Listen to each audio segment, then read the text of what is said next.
Hi, everyone, and welcome. We are just going to wait a few minutes for a few more people to join, and then we will get going. But if you want to start saying hello in the chat, we are so excited to see you all here.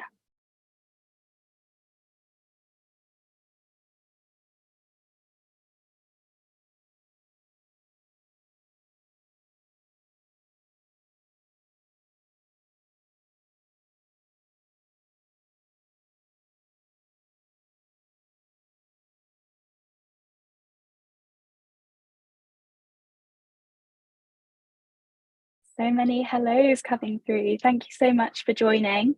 I'll give it another few seconds, and then we'll get going.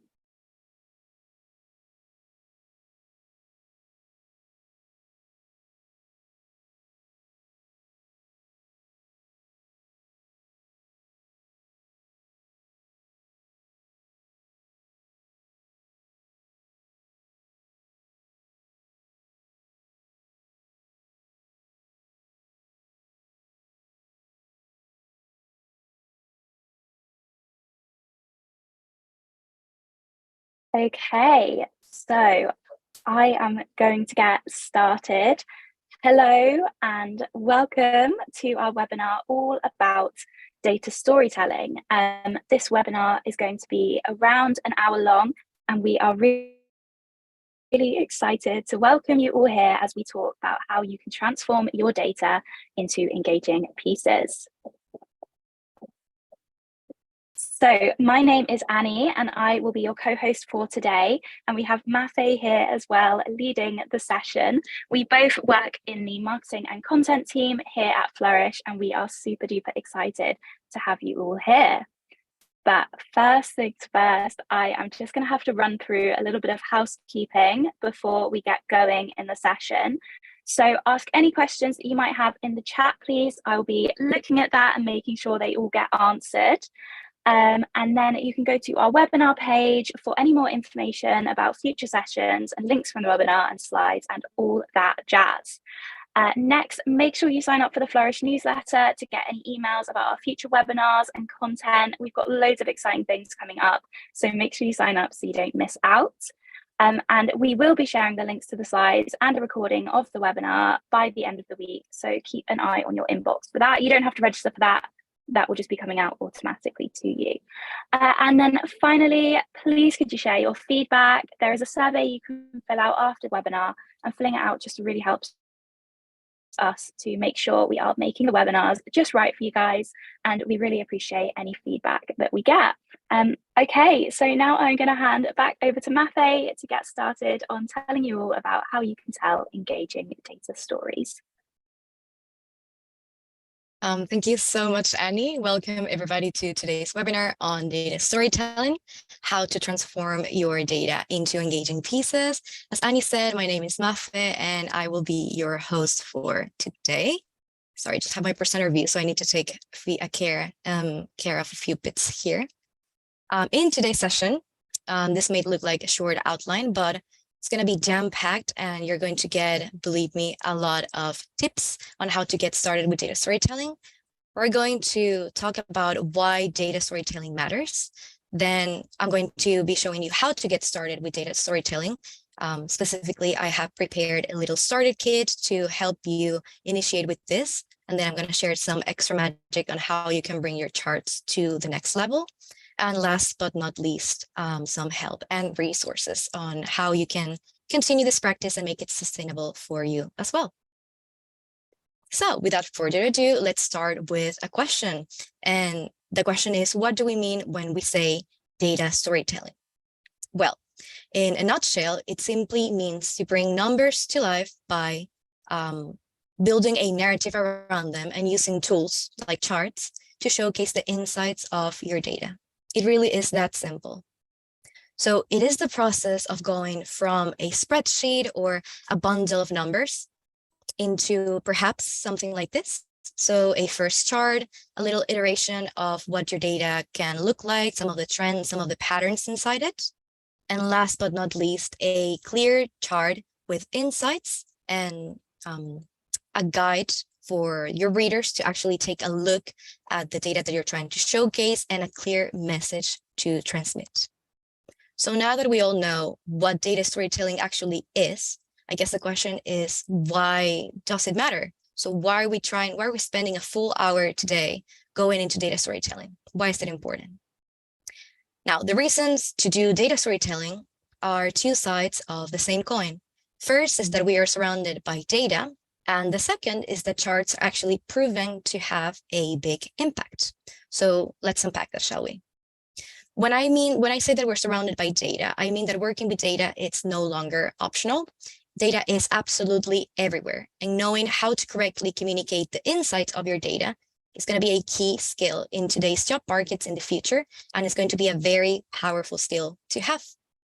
And just to give you a scale of how much data that is and how much data is available for everybody to use right now, here's a quote by Brent Dykes from his book, Effective Data Storytelling. Great read and highly recommend. The volume of data is expected to grow 61% each year, reaching 175 zettabytes by 2025. Data has rapidly become a key strategic asset, shifting from a nice to have to essential at most organizations. And for context, 1 zettabyte is equal to 1 trillion gigabytes. So you can do the math and imagine how massive that much data actually is. Now, having this much information at your fingertips, why wouldn't you use it, right? That would be the main question. If we have all of this information available to us right now, why wouldn't we be using it to inform our decisions? It can be to drive revenue. It can be to tell the story of climate change. It can be to grow your organization. But whatever that is, you should definitely be using data. Should be using data, rather. Now, there are many ways for you to start using your data or for you to start harnessing the power of data. So why should we pay attention specifically to data visualization? And that's the flip side of the coin. So charts are proven to have a big impact. They're not only striking to look at, and they're engaging when they're done well, but studies have actually proven how effective they can be in persuading people. There's one particular study conducted by Nyhan and Reifler in 2017, and I'm hoping I'm pronouncing those last names correctly, on whether the beliefs and misinformations could be corrected by the delivery of accurate information. So long story short, their study was interested in understanding whether people could change their minds about facts that were wrong and whether that had to do more with how the information was perceived or with their own beliefs. And this is one of the quotes from their findings. We find that delivering corrective information in graphical form successfully decreases reported misperceptions, and a graph reduces misperceptions more than equivalent text. So this basically means they tested whether people would change their beliefs on subjects like climate change or I think it was job security in the US by showing them a text with statistics, a text with actual and correct measures of the same figures that they were shown before, and charts. And in most cases, but enough to actually make this a finding relevant for the study, they discovered that charts carried the most impact of all the mechanisms, more than text with statistics. Now, working with charts and working with data on a daily basis is great, and I commend you if you're already doing that, but plain numbers and boring charts will get you absolutely nowhere. You need a story, and you are the right person to tell this story. When we talk about storytelling and when we say that we are all storytellers, we don't mean that you need to be a professional novelist. You don't need to be writing long essays or books or anything like that. What we mean is simply that you need to have a clear idea in mind and you need to have the tools to communicate this effectively and clearly to many audiences. So data storytelling can take many, many shapes. It's not just journalism, it's not just a report. And I have gathered a couple of examples here to show you what we mean when we talk about data storytelling in all these different realms or areas. So the first example that I want to show you is actually a branding campaign that was done for the Bill and Melinda Gates Foundation by Pentagram, a really famous studio in New York. And they were trying to showcase the idea of gender equality. In this case, they created a whole brand identity for a philanthropic project. And I'm going to show you the video in just a second, but you're going to see why this is such a great use of data and narrative techniques to actually deliver a message. So let me go to the right screen right here. And this whole thing, it's based around the idea of equality and the plus sign. So how equality between men and women is important for everybody to achieve their goals and sustainability goals. And they visualized things like income and, again, access to economic resource. And you can see how they repeated the same simple two rectangles like a bar chart, or they even created like this funky area charts, but they went with one simple principle and they just extrapolated that to the whole brand identity of the campaign and created what I think it's a very powerful example of visual and data storytelling.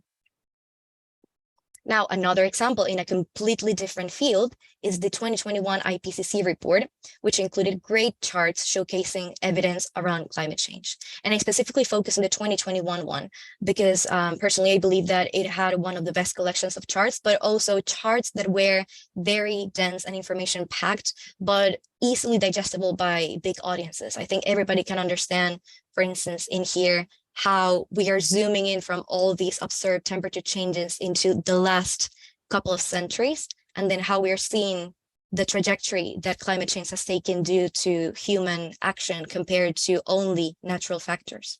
So again, it's the simple things that really make your stories land and that really create impact and deliver change. And journalism, obviously, it's a really great field to go for examples or try and see good practices around data storytelling. This is a story by Zeit Online, and in another many other stories can work as good examples here. I just picked this one, and it has a lot of good practices around repetition or the use of color and how we basically tie together all the different elements in our content, in our pieces, to deliver a striking message and communicate with broad audiences. But hopefully these three examples convey the idea that data storytelling really can be found anywhere in many different fields, and that you can use it in any field that you work at. So now let's talk about getting started with data storytelling. And for that, I'm going to cover a little starter kit that I prepared. So here you are, welcome. This is your storytelling starter kit, and it's made of 4 main sections or areas. First, we have your data. And by these, I mean, this is the raw matter. This is your spreadsheets, your databases, wherever you're working with that contains the information you're trying to show. Out of the 4, this is the only area that we at Flourish, or Flourish as a tool, is not going to, quote unquote, help you with, because we are a data visualization tool, not a data analysis tool. But the data element of your starter kit basically means that you have data, but you also understand your data. You know it ups and downs, side to side, back and forth. You know what's the story hidden within your data. You know what are the insights in your data. You know exactly what you're trying to tell. And the process to get to this point of the starter kit would be your data analysis, your exploratory analysis, and your data wrangling. Then we have a conductive thread. This is going to be the core element of your story. It is the thing that ties it all together. Storytelling, and the reason why we use the metaphor of stories, it's because that's exactly what you're trying to do. You're trying to go from point A to point B, communicating something. So knowing what's the common element that ties everything together, it can be a topic, it can be a specific finding, a figure, or an idea, understanding that and making sure that all the elements in your narrative align to it, it's going to make it so much easier for you to tell your story, but also to transmit your message, and for people to actually engage and align with the idea that you're trying to convey. And then we have charts. Obviously, we're a data visualization tool, amongst many other things. And charts are going to be, in this case, the primary tool that you're going to be using to transmit those messages. And as I wrote here, charts are just the tools to showcase the patterns that are hidden within the data. And what you need to understand and dominate here is just the different chart types and when to use each chart type to make sure that you are delivering as much meaning and value through your charts to your audience as possible. And the 4th element in your starting kit, it's the charts, what I call the charts boosters. So these are narrative techniques that will enhance your charts and help deliver your story. This is the effective use of color, This is using text, having legends, symbols, using repetition. So perhaps using the same symbol to identify specific series and repeating that across your story to create that sort of link, that connective thread or conductive thread rather within your narrative. And it's also visual metaphors. And we're going to cover all of these in just a second. So to put this all in practice, actually, you're going to have a sneak peek on our upcoming blog. We are currently working on a piece for the World Refugee Day on migration trends. And I thought it would be very handy for you to see what does the starter kit mean actually in practice for something that we're actually building right now. So to put all of those 4 pillars into context, I'm going to just tell you how each of them aligns to all the pieces that we have for this particular blog that we're writing. So for the data, we have global migration trends, we have European specific trends, and we also have a focus on Ukraine. And the process of working with our data and understanding our data meant that we did data analysis using Google Sheet, and that my colleague Vanessa and I, who are working on this blog, had discussions to understand our data better.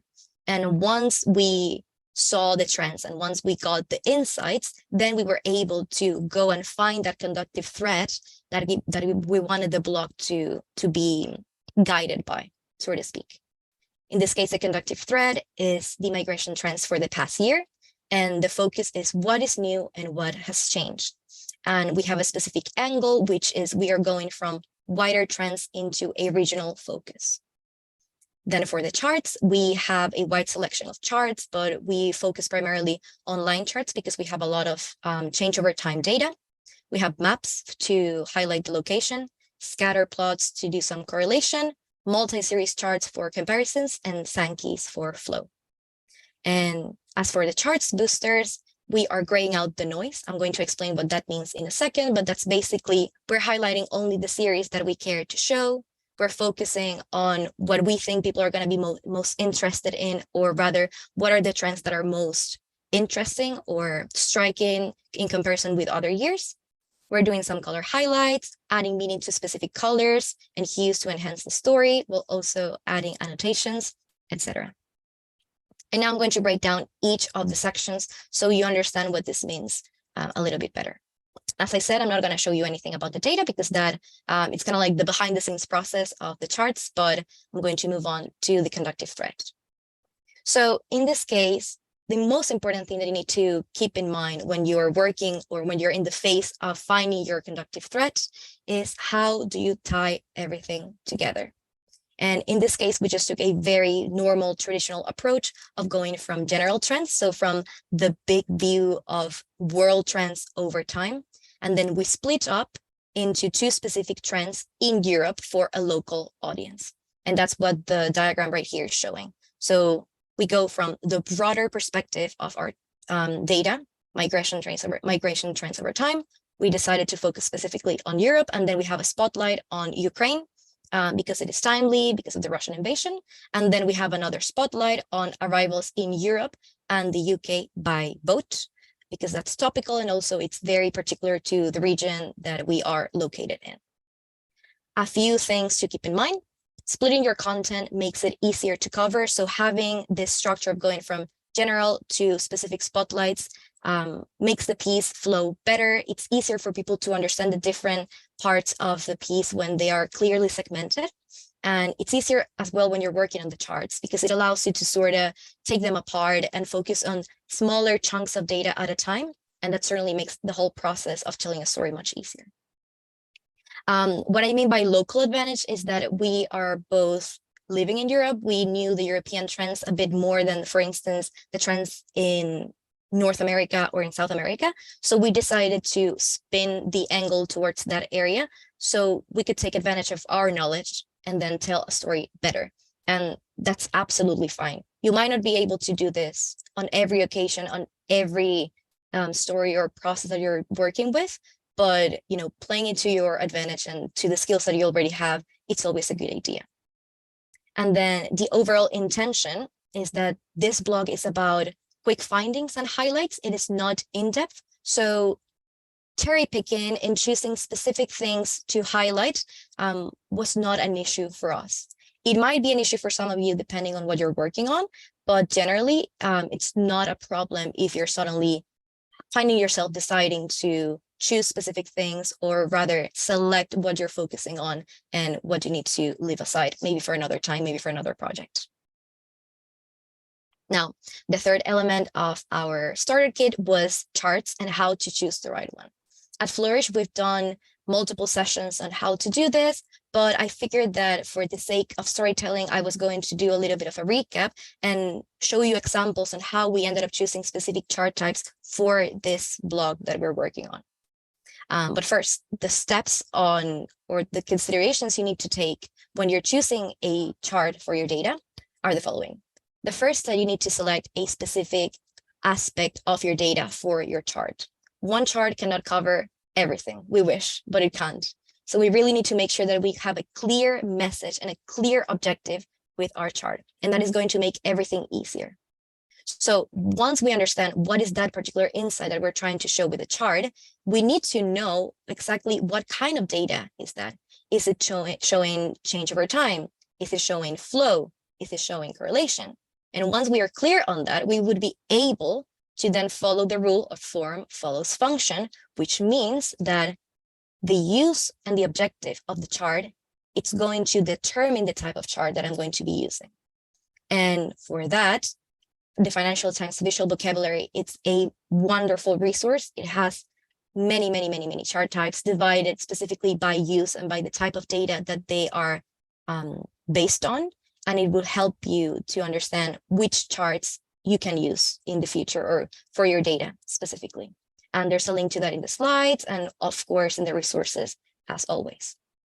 And I just want to say that even though it's super important for you to know what your data is and what you're trying to show, so you choose the right chart, there's no joy in a world that only has star charts, right? It's like once you dominate the basics and once you dominate, the basic charts or the traditional charts, you can always try and experiment with new chart types and just have fun with it and perhaps discover new charts for the same data that you would have visualized in the past, like a line chart or a bar chart. It's all a matter of experimenting and having fun with it. Now, in practicality, this is the process, for instance, of selecting this specific chart type for this specific data. So in this case, the insight is that 5 countries received 40% of the world's asylum seekers in 2022. The data that I had was asylum requests by country, by region since 1975 until 2022. So we have change over time. We have a part to whole because I had the whole data set for the whole world. So summarizing, if I added up all my numbers, I would have 100% of the application. So hence the part to whole relationship. And then we had comparisons because by having regions, I was able to compare how Europe compared to America, in terms of the number of asylum requests that were received. And the chart type that I ended up choosing was the stacked percent area chart because it allowed me to show exactly those 3 things: change over time, part to whole, and with the color highlights, I was able to do a comparison between the specific countries that outperform all the others, those countries that amassed 40% of the world's asylum requests in 2022, and put them in context with the other regions. So again, this is a good example on how you go through this whole process, this whole storytelling process to make an insightful chart that tells something to the audience. Now, another example, and these were charts done by my colleague Vanessa. The insight here was that Italy, Slovenia, and Croatia saw the biggest increase in arrivals in Europe by boat in 2023, in the first quarter. And the data was top first arrival countries in Europe, data over several years, specifically by quarters. And in this case, she decided to do 2 different chart types with the same data. One was to showcase the change over time through the line charts with the little highlight on the series. You can see here how she used an accent color to specifically highlight 2023 and the outperformance compared to the previous years. And then to highlight the geographical dimension, she then built a map. So again, another good example of how the same type of data can lend itself to different visualizations depending on your objective. And these 2 charts are perfectly adequate, perfectly acceptable, and they're just telling a different story. And that is the whole point, right? It's like how you can tell multiple stories or different stories effectively using charts. Now, let's move on to the charts boosters and how do we make concepts and ideas stick with a few tricks and tools. So as I said, color, use of text, repetition, and visual metaphors are the 4 areas that we're going to touch on here. What I mean when I say the use of color intentionally, I mean having a color palette with meaning. Even if you're constricted by your branding guidelines, within your branding, I'm sure there are going to be colors that on a specific context can lend themselves to be more meaningful than others. So if you have a shade of green and you're working with climate change data or forest data, tree data, maybe that's going to be the most ideal color.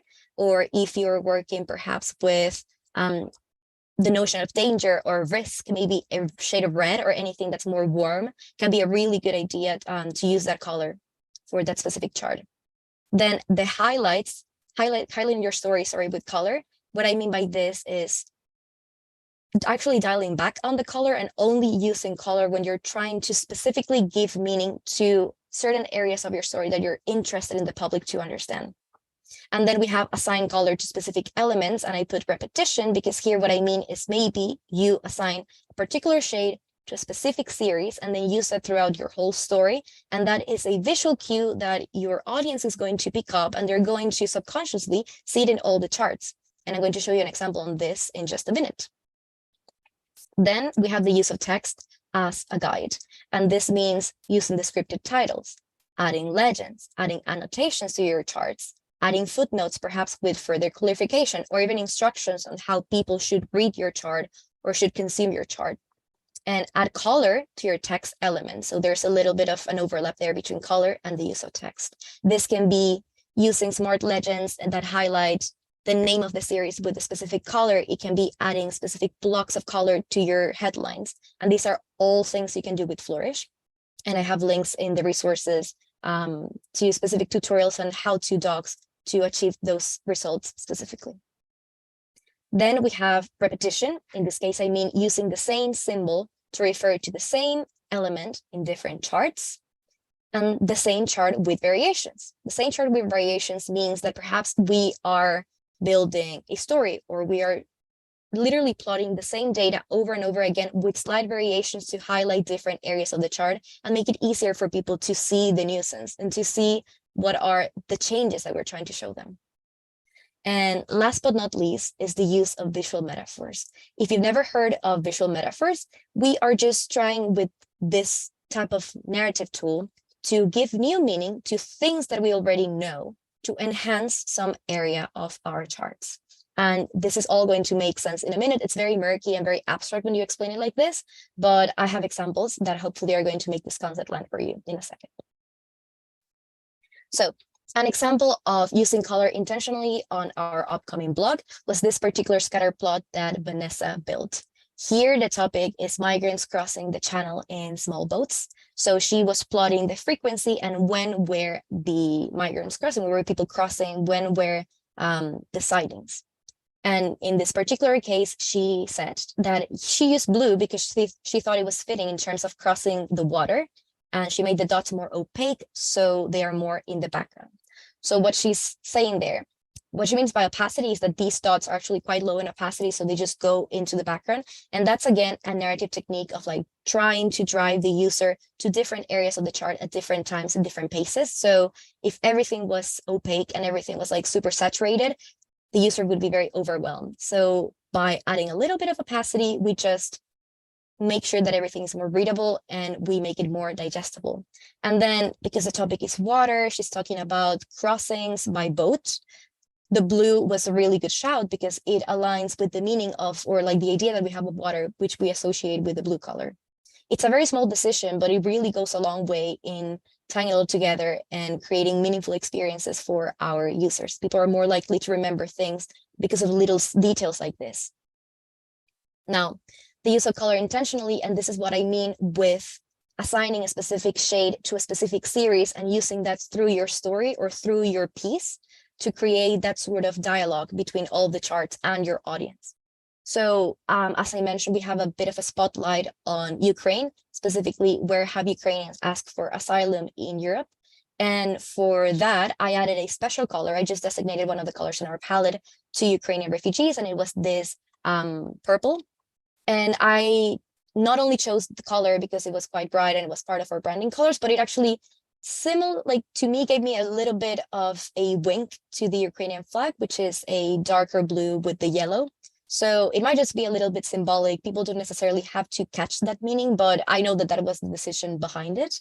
And then I made multiple charts with the data on Ukrainian refugees. And I repeated intentionally the same color, and I only used it for Ukrainian refugees, and none other charts on the story on the full blog use the same shade, because I really wanted it to be exclusively designated for this particular series and data point to make the concept really land for people. And again, if I'm really going into the nitty-gritty, you can see, or well, I'll explain this to you right now.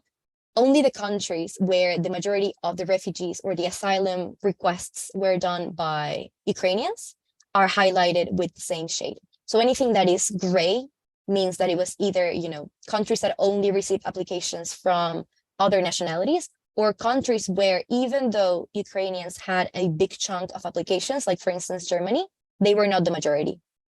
And again, these are the little things, the little decisions, the details that make a chart more effective than others, and that make concepts land much better. Now, moving on to the use of text. This is a really clear example of annotations and how they can help bring your story forward and make your chart make more sense. In this case, Vanessa here was showing migration trends over time and where do migrants or refugees come from over several decades. And then she highlighted specific crises or specific conflicts that may have explained why the increase or the decrease in the number of migrants. So you can see here how the number of refugees coming from Myanmar spiked right after the start of the Rohingya crisis. So again, small decisions that then go a long way into making our charts more impactful and easier to understand for people. Repetition on the blog, we're going to have a couple of maps, and because the topic lended itself to it and because there was not a conflict, we've decided to use the same symbol. We're both using bubbles instead of spikes, which you can do with projection maps, to keep it consistent, right? To make sure that all the maps are kept within the same realm and within the same aesthetic. So not only is the base map for both maps the same, but we kept the style of the bubbles quite similar as well. We're both using circles instead of one going for spikes and one going for bubbles, to keep it all consistent and on brand. And these are two completely different maps. She was mapping the first port of arrival, and I was mapping the comparison between the total number of refugees or asylum seekers for a country and which percentage of those came from Ukraine. And now we move on to visual metaphors. And this is what I mean when the concept of visual metaphors is going to land when you see a good example. And we didn't have any examples on our blog, actually, so I had to outsource them externally. So as I said, visual metaphors are basically trying to repurpose the meaning of something into our charts, or rather using an element that has an external meaning that people can understand and use it to enhance the data in our particular chart. So the title of this actual project is the simulated dendrochronology of the US migration between 1970 and 2016. And try saying that 3 times, it's quite hard. So this project, which I've known for years, and it's actually very interesting, it's plotting migrants or immigration to the US for this particular number of years. And it's trying to resemble a tree trunk. So if you've ever seen a tree trunk or a tree cut, you can see how you have the rings, and the thicker or the bigger the rings means like the older the tree. So in this case, they're repurposing that visual cue, that image that we all have in our brains of a tree trunk, to showcase the passage of time. And then they're also showcasing migrant groups. So the color of the dots represents the region the migrants are coming from. I believe yellow is Latin America. I think pink might be Middle East or Southeast Asia. And I think green is Europe, if I'm remembering correctly, on top of mind. And every ring is a decade. So every time you see a white stripe means we're moving on to the next decade. And what this is showing overall is this idea that at the beginning, Oh, and the direction of the dots means when were the migrants resettled in the US. So if it goes more in the south, it means that they come more from America and Latin America. And you can see how that happens to be the thicker rings on most recent years, whereas Europeans were resettled in America earlier in the day, so around the 19th century and so on and so forth. And again, it's a really powerful mechanism to use when you have the tools, when you have, when the stars align and you find the perfect concept that lands or that aligns perfectly with your data, and it's able to simply make everything feel much richer. And you can tell how it's a much more powerful message than just a simple line chart or a simple area graph. We could have showed the same data. You could have seen the same migration patterns, but in a different way. I'm not saying it's the best way. Definitely some contexts lend themselves to simpler charts and some or more complex charts, but relying on visual metaphors can really be a powerful way to convey your data or tell your story. And another example that might be more perhaps easier to grasp or easier to relate to is this grid of bar charts plotting rain patterns. This was published by the South China Morning Post, and it's one of my personal favorites historically. It's one of my favorite charts out there in the wild. And basically, this is simply showcasing the rainfall, the daily rainfall, and the little triangles correspond to typhoons and monsoons. So I think the author here was plotting the correlation between maybe the rainiest days in Hong Kong and that monsoon season and the presence of a typhoon. And the visual metaphor here is that instead of doing the bars grow upwards, as we're all used to, they all grow downwards. And if you actually look back into it, and this I think was published in a full spread, so it was quite a big chart and like a big page, it looks like dripping water on a window. Like you can definitely see how each row just looks like a little waterfall. And because the topic is water and it's rainfall, it's a pretty well executed visual metaphor, in my opinion. And as well, I think the bubbles here represent, yes, the annual rainfall. And combined with that idea of falling rain, it almost looks like little puddles. And again, these are very, very, very small details. These are just like tiny decisions that one can make in their chart making process, but that in the end, they do go a long way and they pay off quite a lot. So before I go into extra magic, Annie, I'm just wondering if there are any questions in the chat or in the Q&A that I can address right now that we are halfway through our session. So we've just had one question come in the Q&A about visual metaphors, if you just want to give that a go at answering. So it's just asking, is hand-drawn illustration the easiest way to go with visual metaphors, or is there a tool in Flourish that would let us tweak existing pictures to suit the message?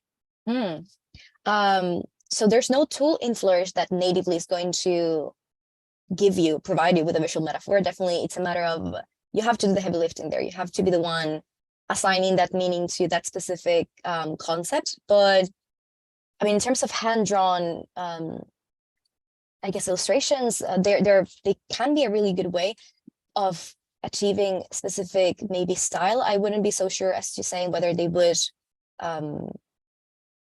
create the visual metaphor. I'm pretty confident that you can do visual metaphors with Flourish. For instance,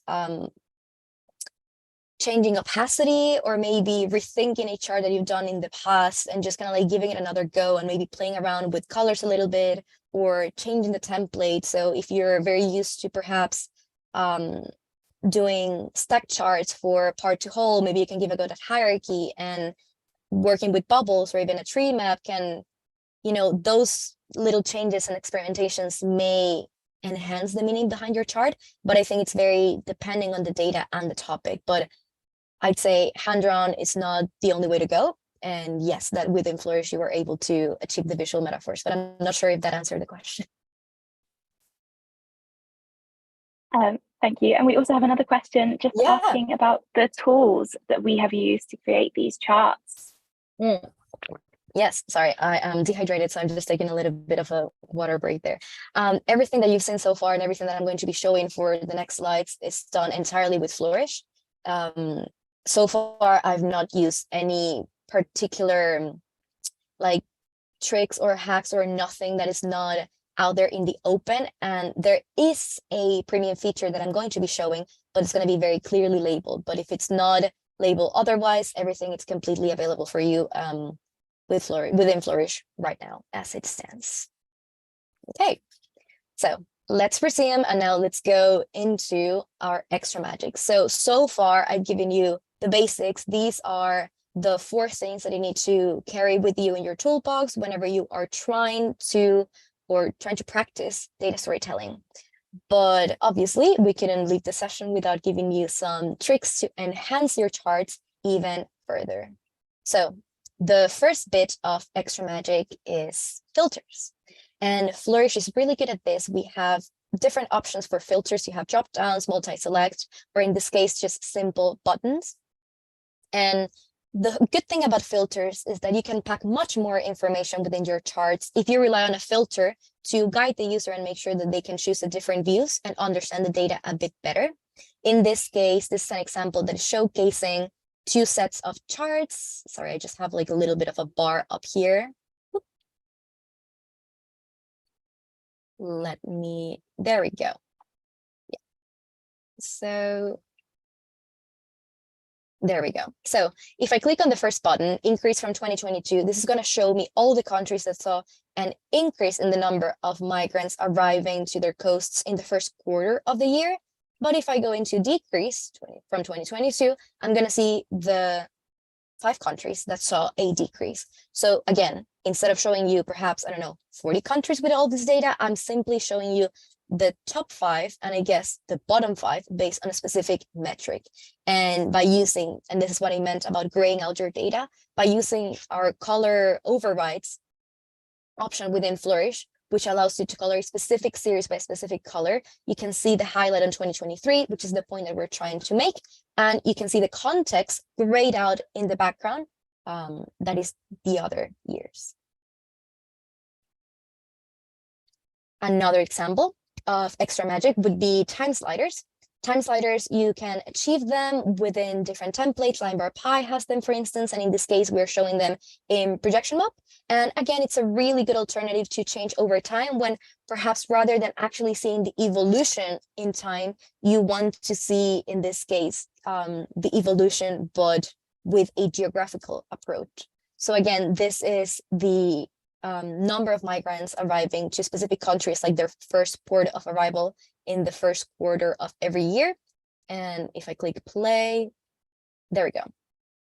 So we can see, I know the data, so I know that Italy has grown quite a bit, but with the chart, it really lands how that bubble increased considerably. And then Slovenia and Croatia are also 2 countries that saw a big increase, specifically in 2023. So again, the chart makes it very, very evident. Now, more magic that we can use within Flourish is to harness the power of stories and animations. So most of our Flourish charts come with native animations from when you go from one series to the next, when you apply a filter or maybe remove one series through a legend, but animations can also be enhanced by stories. And if you've never heard the term stories before, stories are simply a way that we have to bundle charts together within Flourish. You're able to create a new story and you can add as many charts as you want, and they would go as sort of like a slide deck. And we can tell this is a story by the little navigation on top right here. So in this particular example, and I've shown this chart quite a few times in the session before, so you're familiar with it. The whole point here was to showcase the general migration trends over time, highlighting that 40% of migrants have requested asylum in specifically 5 countries around the world, like top 5 countries. Now, if I use the stories and animations, I'm able to tell an even richer story. In this case, I'm focusing only on Europe because 3 out of those 5 countries are actually located within Europe, which is quite starking. And then all I did there was I reduced my series number, right? I focused from the whole of the world until just Europe, Russia, Germany, and Turkey. And the animation there does a really good job at guiding the user into the story, right? It's like really looping them in and dragging them in and understanding what am I trying to explain. And then even further, I'm able to add a couple more series to highlight that 5 countries in Europe account for most of the asylum requests from the previous year. And the last bit of extra magic that I wanted to show you today, which is the only premium feature in all of the demonstrations that I've done here, it's our scrollitelling in-app editor. So this just launched last month, and it works very, very similar to Flourish Stories in that what you do is you bundle up your charts together and then you create a scroll-based experience without any code, which is quite starking if you know how scrollies are generally made. They are quite technical, so this is really going to help people do them very, very quickly. But here, the added value is that it is the user that's controlling the narrative entirely. Like the next chart doesn't appear until the user scrolls, and there's like a physical connection almost to the story because you have to move physically through it to see the next charts appearing. And to bring everything together from all the areas that I've touched up until now, I'm starting with like grayed out version that only introduces the topic and says 5 countries in 2022 saw 40% of applications, but then it goes into a more detailed view of what those 5 countries are, and then highlights a single one. There we go. And then highlight another one. And then I move into a next chart and so on and so forth. And well, this is going to loop endlessly in the presentation, but scrollies can be as complex as you want them. They can be as long as you want, and they can really drive the experience forward for the user and make sure that the concepts all land. And of course, we're going to have resources. Well, actually, almost there in my resources slides. There we go. These are just a few of the ones that I've compiled when putting the slides together. I might add a couple before we send out the deck at the end of the week. But these are just some of the articles or help docs that I think are going to help you create wonderful data-driven or data storytelling pieces. Some of these I mentioned on this session. Some I did not mention, but I think are going to be quite instrumental.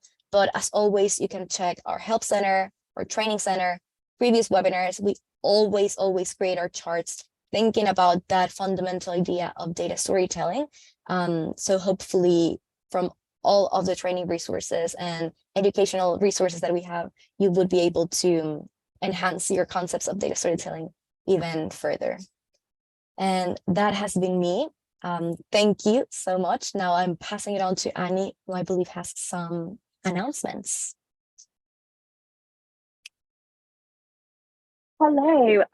Just wanted to check in. Are there any more questions from anyone? Please do drop them in the chat. If we don't have a chance to get around to them now, we will get back to you. You can email us or we will answer you later. But thank you so much, Mafe. That was amazing. And just to let you know, very sadly, this will be our last webinar for a little while as we are taking a break for the summer. But don't worry, we will still be putting out loads of great content on our blog and on our social media. So make sure you give those a follow so you don't miss anything. Our handles are up on the screen now. And thank you so much to everyone for listening. We will be sending out an email in the next few days with a recording of this webinar. And if you do think of any questions that you didn't get a chance to ask or get answered today, you can reach out to us on these email addresses on the screen. So yeah, thank you so much, and we will see you when we are back in the autumn.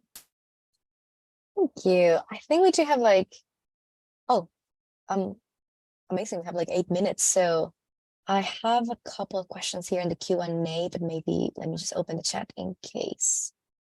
Do you have advice for qualitative data? Well, more than advice, I mean, qualitative data as quantitative, it's just another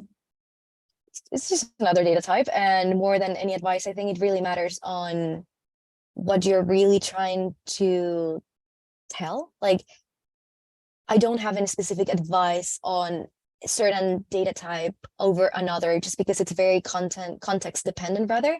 So yeah, sorry, that's not incredibly helpful, but it is the truth.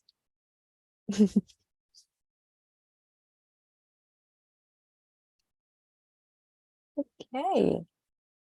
Okay, thank you everyone for joining, and we will see you next time.